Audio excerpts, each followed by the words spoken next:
नहमदुहु व नुसल्ली अला रसूलिहिल करीम अम्मा बाद फ़ाउज़ु बिल्लाहि मिनश शैतानिर रजीम बिस्मिल्लाहिर रहमानिर रहीम। अल्लाह ताला कुरान पाक में इरशाद फरमाते हैं, वमा अरसलनाका इल्ला रहमतल लिल आलमीन। ए महबूब, हमने आपको तमाम जहानों के लिए रहमत बनाकर भेजा। इमाम इब्ने मुबारक रहमतुल्लाह अलैह फरमाते हैं, मैं मक्का मुकरमा में हाजिर हुआ जबकि लोग बारिश के कहत में मुब्तला थे और मस्जिद हराम में बारिश की दुआ कर रहे थे। मैं उन लोगों में बनी शीबा के दरवाज़े की जानिब था कि एक ग़ुलाम आया जिस पर खद्दर के 2 टुकड़े थे। एक को चादर के तौर पर बांधे हुए था, दूसरे को अपने कंधे पर डाले हुए था और मेरे पहलू में एक पोशीदा जगह में पड़ गया।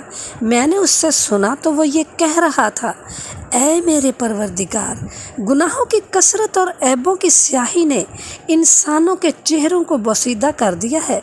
आपने हमसे आसमानों की बारिश इसलिए रोक ली ताकि इससे मखलूक को तंबीह करे।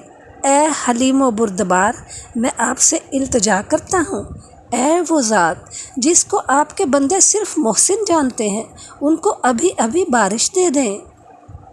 हज़रत इब्ने मुबारक रहमतुल्लाह अलैह फरमाते हैं, वो यही कहता जा रहा था, उनको अभी बारिश दे दे, इनको अभी बारिश दे दे, यहाँ तक कि फ़िज़ा बादलों से भर गई और बादल से मशकीज़ों के मुँहों के बराबर बड़ी बड़ी बूंदें गिरने लगे और वो ग़ुलाम अपनी उसी जगह पर बैठकर अल्लाह ताला की तस्बीह अदा करने लग गया। बस मैंने रोना शुरू कर दिया, यहाँ तक कि वो उठ गया तो मैं भी उसके पीछे हो लिया, हत्ता कि मैं उसके मकान का पता लगा लिया। फिर मैं हज़रत फ़ज़ील बिन अय्याज़ के पास हाजिर हुआ तो उन्होंने मुझसे फ़रमाया, क्या वजह है? मैं आपको अफसरदा देख रहा हूँ। मैंने उन्हें बताया कि अल्लाह ताला की तरफ हमारा गैर सबकत ले गया है और अल्लाह ने हमारे अलावा उससे दोस्ती कर ली है। उन्होंने पूछा, क्या वाक़या है? मैंने उनको सारा वाक़या अर्ज़ किया तो उनकी चीख निकल गई और वो बेहोश होकर ज़मीन पर गिर गए। फिर फरमाया, ए इब्ने मुबारक, तुम पर अफसोस है, मुझे उसके पास ले चलो। मैंने अर्ज़ किया, फ़िलहाल वक्त कम है, मैं उनके हालात का पता लगाता हूँ। जब कल हुई और मैं सुबह की नमाज अदा कर ली तो उसके मकान पर जाने के लिए निकल खड़ा हुआ तो उस ग़ुलाम के दरवाज़े पर एक बूढ़ा बैठा था जिसके नीचे चादर बिछी हुई है। जब उसने मुझे देखा तो पहचान लिया और कहने लगा, ए अबू अब्दुर्रहमान, खुश आमदीद, कैसे तशरीफ़ आवरी हुई? मैंने कहा, मुझे एक ग़ुलाम की ज़रूरत है। उसने कहा, अच्छी बात है, मेरे पास बहुत ग़ुलाम है, जिसको चाहो पसंद कर लो। तो उसने चीख कर एक ग़ुलाम को बुलाया तो एक मोटा ताज़ा ग़ुलाम निकला तो उससे कहा, यह नेक सीरत है, मैं आपके लिए इसको पसंद करता हूँ। मैंने कहा, मुझे इसकी ज़रूरत नहीं। इसके बाद वो एक के बाद दूसरे को बुलाता रहा, यहाँ तक कि उसने उस ग़ुलाम को बुला लिया। जब मैंने उसको देखा तो मेरी आंखों से आंसू छलक पड़े। उस बूढ़े ने कहा, ये दुरुस्त है? मैंने कहा, हाँ। तो उसने कहा, इसको तो मैं किसी सूरत फ़रोख्त नहीं करूँगा। मैंने कहा, किस लिए नहीं बेचोगे? उसने कहा, मैंने इस घर में इसकी बहुत सी बरक़ात देखी हैं, जब से ये मेरे पास आया है मुझे कोई मुसीबत नहीं पहुंची। मैंने उससे पूछा, इसका खाना कहाँ से आता है? कहा, खजूर की रस्सियाँ बाँटकर दिरहम का छठा हिस्सा या इससे कमोबेश कमा लेता है।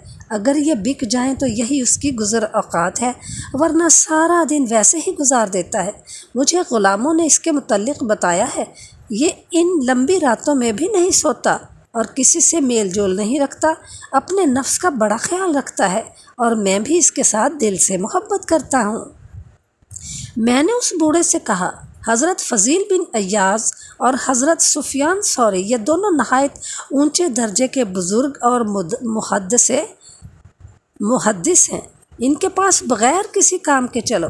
हज़रत इब्ने मुबारक फरमाते हैं, जब वो उनसे मुलाकात करके वापस आया तो मैं दोबारा उनके पास गया और नहायत ही मिन्नत और समाजत करके सवाल किया तो उसने कहा कि आप मेरे पास चलकर आना बड़ी अहमियत रखता है, आप जिसको चाहे ले जाएं। हज़रत इब्ने मुबारक फरमाते हैं, मैंने उस ग़ुलाम को ख़रीद लिया اور اس کے ساتھ لے کر حضرت فضیل کے مکان کی طرف چل پڑا۔ میں کچھ دیر ہی چلا تھا کہ اس نے مجھے کہا، اے میرے آقا۔ میں نے کہا، لبیک۔